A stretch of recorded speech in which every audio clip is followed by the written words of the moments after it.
का संग्राम जारी है। लोकसभा चुनाव के छठे चरण में मतदान जारी है। सुबह 7 बजे से ही मतदान शुरू हो चुके हैं, जो कि शाम 6 बजे तक जारी रहेगा। लोकसभा चुनाव यानी कि लोकसभा का महापर्व, पोलिंग बूथों पर मतदाता अपना कीमती मत देने के लिए जा रहे हैं। सुबह से ही मतदान केंद्रों पर लोगों की कतारें दिखाई दे रही हैं। उत्तर प्रदेश की 14 सीटों पर 162 प्रत्याशी चुनावी मैदान में हैं। लोकसभा चुनाव के छठे चरण में उत्तर प्रदेश की 14 सीटों पर सुल्तानपुर, प्रतापगढ़, फूलपुर, इलाहाबाद, अंबेडकर नगर, श्रावस्ती, डुमरियागंज, बस्ती, संत कबीर नगर और लालगंज, आजमगढ़, जौनपुर, मछली शहर और भदोही पर मतदान जारी है। तो इस खबर पर तमाम जानकारी के साथ हमारे सहयोगी शुभम सोनी हमारे साथ जुड़ चुके हैं ग्राउंड जीरो से। शुभम, क्या कुछ माहौल दिख रहा है, क्योंकि सुबह से ही लंबी लंबी कतारें लग रही है मतदान केंद्रों पर। शुभम, जैसा कि देखिए जाए कि अभी हम जंगपुरा स्थित एक क्षेत्र पर हैं, जहां पर पोलिंग केंद्र पर आप भी देख सकते हैं कि यहाँ की जो व्यवस्था है वो भले ही चाक-चौबंद है, लेकिन सुबह से जितना उत्साह दिख रहा था और लंबी कतारें दिख रही थी, अब उसमें कहीं ना कहीं गति पर रोक लगती हुई दिख रही है, क्योंकि उसका कारण हो सकता है बढ़ती हुई गर्मी। और दूसरी समस्या खाने पीने का यह समय होता है। ज्यादातर लोगों का कहना भी है कि सुबह से आने के बाद उनके द्वारा अपनी ड्यूटी का निर्वहन किया गया, राइट्स ऑफ वोट के अकॉर्डिंग उनके द्वारा वोट भी डाले गए, लेकिन लंबी कतार होने के साथ ही बढ़ते तापमान में लगातार बढ़ोतरी हो रही है और इसी के कारण अब उनके द्वारा थोड़ा सा घर पर शांति को देखा जा रहा है। और फिर से एक बार 4 बजे के बाद हो सकता है कि काफी तादाद में एक बार फिर से लंबी कतारें जैसी सुबह 7 बजे तस्वीरों में बयां हुई थी वैसी देखने को मिलेंगी। हालांकि अभी अगर देखा जाए तो 1 या 2 लोग बराबर से आते जा रहे हैं, लेकिन जो कतारें सुबह से लगी हुई जो वोटिंग प्रतिशत है वो बेहद कम दिखाई दे रही है। पहले से ही वोटिंग प्रतिशत बेहद कम दिखाई दे रही है और उसके बावजूद अब अगर वोटर्स कम संख्या में मतदान केंद्र पहुंच रहे हैं मतदान करने, तो ये एक बड़ी समस्या, बहुत ही सोचने वाली बात हो सकती है। शुभम, जा सकता है कि जिस तरह से चुनाव आयोग के द्वारा जैसे ही चुनावी बिगुल बजा और उसके बाद जो चुनाव आयोग की गाइडलाइन निकली उसमें सकारात्मक ऊर्जा के साथ में लोगों को जागरूक करने की मुहिम के साथ में कई प्रयास किए गए। चुनाव आयोग की पूरी टीम ने लोगों को सजग किया, जागरूक किया, शांतिपूर्ण मतदान कराने के लिए पोलिंग टीमों को भी केंद्र तक भेजा गया और साथ ही साथ व्यवस्था बनाने के लिए किया गया।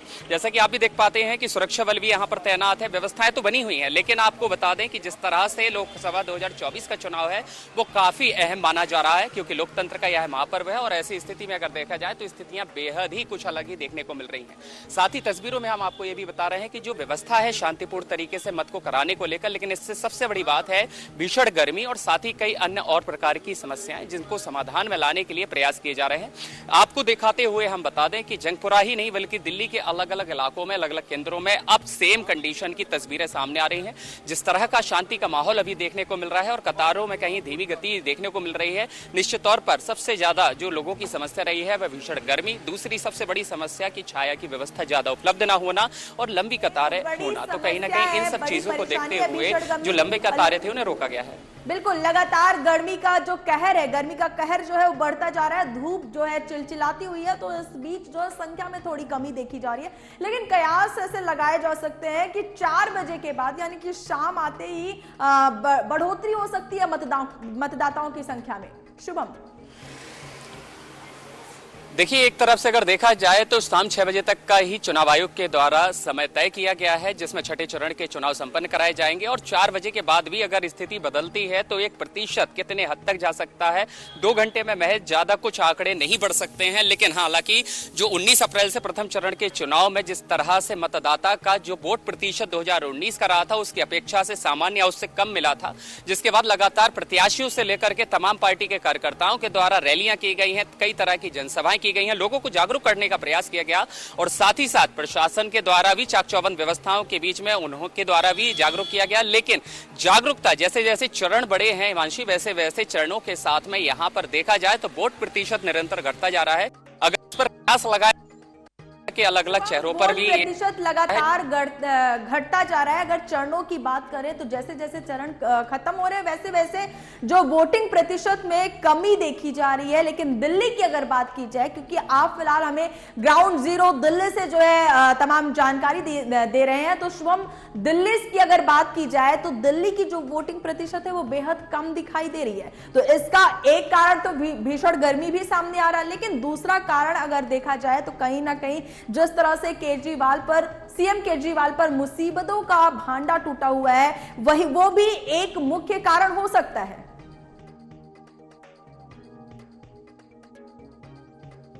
जोड़ा जा सकता है। जैसे एक तरफ अगर देखा गया है कि ईडी के द्वारा एक बड़ी कार्रवाई की गई थी और अरविंद केजरीवाल की कई याचिकाएं रही हैं, लेकिन उसके बाद भी जेल पर जाना पड़ा और याचिका के बाद उनका आना और कम समय चुनावी मैदान में हुकार भरते हुए समय उन्हें बहुत कम मिला है। तो ऐसे में स्थिति ये भी हो रही है कि कई हद तक हो सकता है सिंपैथी वोट की प्राप्ति हो सके, लेकिन कई ऐसे बड़े चेहरे भी अन्य पार्टियों में है, भारतीय जनता पार्टी हो या इंडियाई गठबंधन हो, तो लोग अब असमंजस में है कि आखिरकार किस ओर रुख किया जाए ताकि सत्ता के सिंहासन पर एक जिम्मेदार व्यक्ति को बिठाला जाए और कप्तान संभालने को दी जाए। तो अभी सस्पेंस लगातार बरकरार है और ये किसी भी तरह से क्लियर नहीं कहा जा सकता है कि आखिरकार जो कम रेशियो वोटिंग का हो रहा है उसकी एक वजह क्या है, क्योंकि तमाम ऐसी अटकलें और ऐसी समस्या निकल रही हैं। किसी को वोटिंग के लिए यहाँ पर दिक्कतें हो रही हैं, तो किसी को चुनाव में जो उम्मीदवार हैं उनके चेहरे से दिक्कत है, तो किसी को उनके राजनीतिक अनुभव से दिक्कत है। तो इस तरह के कई तरह के अनुभव हैं जो लोगों को एक बड़ी समस्या का सामना करने के लिए हो सकता है और शायद यही कई ऐसे कारण हैं जो कि इस बार वोट प्रतिशत की जो कम दर में देखने को मिल रही है, इसका एक मुख्य वजह ये भी हो सकती है। साथ हमारे साथ जुड़ने के लिए बहुत बहुत धन्यवाद शुभम। फिलहाल अब देखना होगा कि किसकी हार और किसकी जीत होती है, यह तो आने वाले समय यानी कि 4 जून को ही पता चलेगा। फिलहाल दिग्गजों का क्या कुछ कहना है लोकसभा चुनाव को लेकर, छठे चरण को लेकर, आइए आपको सुनवाते हैं। देखिए, जनता अपना मन भारतीय जनता पार्टी के पक्ष में बना चुकी है। भारतीय जनता पार्टी की सरकार और हमारे प्रधानमंत्री आदरणीय नरेंद्र मोदी जी ने जो राष्ट्र के लिए काम किया है उसकी जनता बहुत सराहना कर रही है और जनता भारतीय जनता पार्टी के पक्ष में भरपूर मतदान कर रही है। ये सब बिल्कुल बकवास है। हम संविधान बदलने के लिए कतई नहीं 400 की बात कर रहे हैं, हम इस राष्ट्र के विकास की बात कर रहे हैं। हाँ, बदलाव एक करेगी, इंडी गठबंधन का सुपड़ा साफ है। जो कुछ सीटें मिल जाती थी वो इस बार वो भी नहीं। देखिए, 400 पार है और हमें जो है, जो मेरा अपना आकलन है, मेरे हिसाब से 417 के आसपास सीटें हमें मिलेंगी। कोई मुकाबला ही नहीं। देखिए, लोकतंत्र का महापर्व है और इस महापर्व में मैं भी उसमें हिस्सा ले रहा हूँ। ये मेरी खुशी की है। मैं अपने परिवार के साथ आया हूँ और मैं इतना ही कहूंगा, जो लोग वोट डाल चुके हैं और युवाओं को भी देख रहा हूँ मैं, इसका मतलब फर्स्ट टाइम वोटर्स भी आ रहे हैं यहाँ पर, और जो लोग घर पे हैं उनको भी ये कहूंगा कि घर पे ना बैठे, आप लोग भी सब लोग निकलें, अपने दोस्तों को लेकर आए और अपना वोट डालें और इस लोकतंत्र को और मजबूत करें और जो भारत को 2047 तक विकसित भारत बना सकता है उस पार्टी और उस नेता को चुने। देखिए, 5वें फेज के बाद हम और एनडीए कंफर्टेबल जोन में घुस चले गए। छठे और 7वें में 370 और 400 पार भी पूरा करने जा रहे हैं। ये 2 लड़कों की जोड़ी एक दफे पिट गई, अब आदमी एक दफे पिटने के बाद बोलता है नहीं आएंगे, मगर फिर आ गए वो। तो शौक है किसी को बार बार पिटने का, तो वो पिटने आ गए हैं लोकतंत्र में जो चुनाव के माध्यम से। और हमें कोई फर्क नहीं, हमें खुशी होती है चुनाव में उनको पीटने में। चूंकि मेरे परिवार के फूलपुर लोकसभा के उत्तरी विधानसभा में 5 मतदाता हैं, मैं, मेरी पत्नी, मेरे दोनों पुत्र और मेरी पुत्रवधू, और सभी 5 लोग आकर के मतदान किए हैं।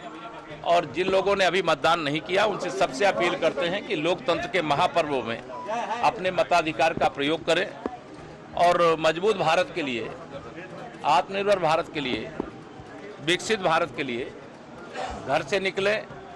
गर्मी जरूर है लेकिन इस गर्मी से घबराना नहीं है और अपने मताधिकार का सब लोग प्रयोग करें। नहीं, हम 14 सीटें, सभी सीटें जीत रहे हैं। 4 हार का चौका लगा चुके हैं, 2014, 2017, 2019, 2022। अब 24 में भी हार जाएंगे तो वो 4 जून को क्या बयान देते हैं उसका इंतजार करिए, क्योंकि वह दो लड़कों की जोड़ी केशव प्रसाद ने भी और उत्तर प्रदेश ने भी 2017 में देखी थी, जब चारों खाने ये दोनों जोड़ी जो आज घूम रही है चित हो गई थी। इस बार तो खाता भी नहीं खुलना है जोड़ी का। नहीं, छठे चरण में हम लोग एक तरफा सफलता की ओर बढ़ रहे हैं और आज गर्मी के बावजूद जो मतदाताओं का उत्साह है, विशेष तौर से शहर उत्तरी में फूलपुर लोकसभा में, अन्य बार जितने भी मतदान हुए हैं, चाहे 2019 का हो चाहे 2022 का हो, आज उत्साह ज्यादा दिखाई दे रहा। मैं बहुत संतुष्ट। नहीं, मतदान अच्छा हो रहा है और अच्छा होगा, क्योंकि हमारे शहर के मतदाता है, सब जानते हैं सुबह 6 बजे से सुबह 7 बजे से शाम को 6 बजे तक वोट डालना है, तो लोग पूरी तरह से तैयार हैं और बहुत व्यापक संपर्क किया गया है। चुनाव आयोग ने भी मतदाताओं को जागरूक करने का काम किया है और आप सब मीडिया के मित्रों ने भी बहुत अच्छी भूमिका अदा की है और मुझे पूरा विश्वास है कि आज मतदान का प्रतिशत 5वें चरण से अच्छा रहेगा, 6वें चरण में, और 6वें चरण से भी अच्छा रहेगा 7वें। तो अब बात करते हैं दिल्ली में लगातार सुबह से ही मतदान जारी है। दिल्ली के 7 सीटों पर मतदान सुबह से ही जारी है। तमाम बड़े नेता से लेकर छोटे नेता तक सुबह से ही मतदान करने मतदान केंद्र पर पहुंच रहे हैं। आपको बता दें कि दिल्ली की वो 7 सीटें जहां मतदान जारी है उसमें है नई दिल्ली, चांदनी चौक, उत्तर पश्चिमी दिल्ली, पूर्वी दिल्ली, पश्चिमी दिल्ली, दक्षिणी दिल्ली और उत्तर पश्चिमी दिल्ली। दिल्ली की सभी 7 सीट पर जोरदार टक्कर है। शाम 6 बजे तक मतदान प्रक्रिया जारी रहेगा। दिल्ली में आम आदमी पार्टी और कांग्रेस मिलकर चुनाव लड़ रहे हैं। आम आदमी पार्टी 4 सीटों पर चुनाव लड़ रही है, तो वहीं कांग्रेस 3 सीटों पर चुनाव लड़ रही है। दिल्ली में कुल 2627 मतदान केंद्र बनाए गए हैं। इनमें ऐसे 50 केंद्र हैं जहां पर मतदान बूथ और मतदाताओं की संख्या सबसे अधिक है। वहीं इधर भाजपा भी चुनावी मैदान पर है और देखने वाली बात होगी, क्योंकि ये कांटे की जो टक्कर है बहुत ही दिलचस्प होने वाली है। तो इसी पर तमाम जानकारी के साथ हमारे साथ शुभम सोनी लगातार हमारे सहयोगी हमारे साथ बने हुए हैं। शुभम, अगर बात की जाए मतदान केंद्रों की, तो मतदान केंद्रों पर आप सुबह से ही ग्राउंड जीरो से हमें रिपोर्ट दे रहे हैं। सुबह से ही जिस तरह का उत्साह देखा जा रहा था, अभी तो फिलहाल वो उत्साह कम होते दिखाई दे रहा है, लेकिन अगर बात की जाए मूलभूत मुद्दों की, तो क्या मुद्दे आज के इस छठे चरण में जो मतदाता मतदान केंद्र आए थे मतदान करने के लिए, उनके क्या मूलभूत मुद्दे थे? शुभम, व्यवस्थाओं में अगर देखा जाए तो सबसे पहले युवाओं के लिए जो हिस्सेदारी रही है, जो जिम्मेदारियां रही हैं, वह अहम रही हैं। और खास बात तो यह रही है कि जो भी व्यवस्था को लेकर के युवा बढ़ चढ़ करके आगे बढ़ रहे थे, ताकि उन्हें रोजगार की वह सुविधा उपलब्ध हो सके, जिसके लिए सरकार के लिए एक जिम्मेदारी निभाते हुए अपने मताधिकार का प्रयोग करने के लिए अपने घर से निकलकर, अपने ऑफिस से निकलकर, अपने एजुकेशन को ब्रेक करते हुए आज के दिन की अहमियत समझ रहे हैं। सुबह से लंबी कतारें थी, लेकिन जहां दिक्कतें थी वो अपने आप में देखने को मिल रही थी। जो सबसे बड़ी समस्या थी, वो सबसे बड़ी समस्या निकली है धूप की। जैसा कि सुबह से देखा जा रहा है हिमांशी, कि यहाँ का जो अपडेट देखा जा रहा था, सुबह बढ़ते उत्साह के साथ में सुबह 7 बजे हालांकि वोटिंग शुरू होनी थी, लेकिन कुछ ऐसे मतदान केंद्र थे जहां पर सुबह 6 बजे से ही भारी भीड़ नजर आने लगी थी और लंबी कतारियां अपने पारने का इंतजार कर रही थी कब उनका वह समय आएगा और उनके द्वारा मत का प्रयोग किया जाएगा। लेकिन 9 बजे के बाद इन स्थिति में बदलाव आया। जिस तरह से लोगों की दिनचर्या में देखा जाता है, 10 बजे के बाद से खाने पीने का समय होता है, तो कुछ घर गृहस्थी के जो लोग हैं वह अपने घर के कामों में लग गए हैं और कुछ लोगों का भी ये कहना है कि तेज गर्मी के कारण व्यवस्थाएं उस तरह से नहीं है जिस तरह से सुविधाएं उपलब्ध होनी चाहिए, जैसे कि पंडाल की व्यवस्था, व्यवस्थाएं उस तरह से नहीं की गई है। यानी कि साफ तौर पर यह कह सकते हैं कि व्यवस्थाओं पर भी कमी देखी जा रही है, जबकि ये किसी से छुपा हुआ नहीं है कि 5वें चरण में कहीं ना कहीं कम प्रतिशत होना, एक भीषण गर्मी एक कारण बना हुआ था, कम प्रतिशत का होना 5वें चरण में। उसके बावजूद भी यह सीख नहीं ली गई और कोई तेज व्यवस्था भीषण गर्मी को लेकर नहीं की गई पोलिंग बूथों पर। शुभम, हिमांशु जैसे अगर देखा जाए पहले चरण से अगर देख लिया जाए 19 अप्रैल का पहला चरण का चुनाव संपन्न हुआ था और उसके बाद से गतिविधियां सामने आई थी और कई ऐसे रीजन भी निकलकर सामने आए थे कि आखिर किस वजहों के कारण ये कम वोट परसेंटेज गया है। उसके बाद लगातार मॉनिटरिंग की गई है, निरीक्षण भी जिम्मेदार अधिकारियों के द्वारा किए गए हैं, व्यवस्था बनाने के लिए कई तरह के जागरूक अभियान किए गए हैं। हालांकि वो जैसे जैसे समय बढ़ रहा है, दूसरा चरण हो, तीसरा हो, चौथा हो, पांचवा या फिर आज का ये छठा चरण क्यों ना हो, हालांकि समय भले ही बढ़ा है लेकिन व्यवस्थाएं शायद उतनी नहीं बढ़ी हैं, लोगों का ऐसा मानना है। लेकिन जो लोग पूर्ण जिम्मेदार हैं, जो लोग रिस्पॉन्सिबल हैं, वो अपनी जिम्मेदारियों का निर्वहन कर रहे हैं। उनका कहना है कि धूप हर दिन की है लेकिन वोट हर दिन का नहीं है। वोट के लिए एक दिन का इंतजार बीते 5 वर्षों से कर रहे थे, आज वो समय आया है। इसलिए सारी चीजों को छोड़ना है और आगे बढ़ना है और एक अच्छे राष्ट्र निर्माण के लिए अपनी हिस्सेदारी देनी है। तो हिमांशु, यहाँ पर कई अलग अलग लोगों से चर्चा करने पर कई अलग अलग विषयों पर कई अलग विचार मंथन लोग कर रहे हैं। कोई गर्मी को लेकर के रुक रहा है तो कोई गर्मी को देखते हुए अपने आने वाली सरकार की तैयारियों में अपनी हिस्सेदारी दे रहा है। अलग तस्वीरों के साथ में नजारे भी कुछ अलग देखने को मिलेंगे, क्योंकि बेसब्री से इंतजार जिस तरह से 5 वर्षों से लोगों को आज की परीक्षा के लिए यानी कि मतदान के लिए था, वह हो चुका है और अब अंतिम जो निगाहें हैं 2024 के लिए वह 4 जून के लिए टिकी हैं, जब सबको इंतजार रहेगा। शुभम, अगर बात की जाए दिल्ली के जनता की, तो दिल्ली के जनता के बीच इस बार किस तरह का उत्साह है? क्या कुछ उनके मुद्दे दिखाई दिए? क्योंकि आप सुबह से ही ग्राउंड जीरो से हमें रिपोर्ट दे रहे हैं, तो क्या कुछ मुद्दे निकलकर सामने आए? आखिर जो जनता, मतदाता जो मतदान करने पहुंच रहे हैं, वो किस मुद्दों को लेकर मतदान करने पहुंच रहे हैं? मुद्दा है रोजगार के अवसर उपलब्ध कराना। उनके द्वारा जिस तरह से एजुकेशन ली जा रही है, उस एजुकेशन के माध्यम से उन्हें जॉब प्रोवाइड हो सके।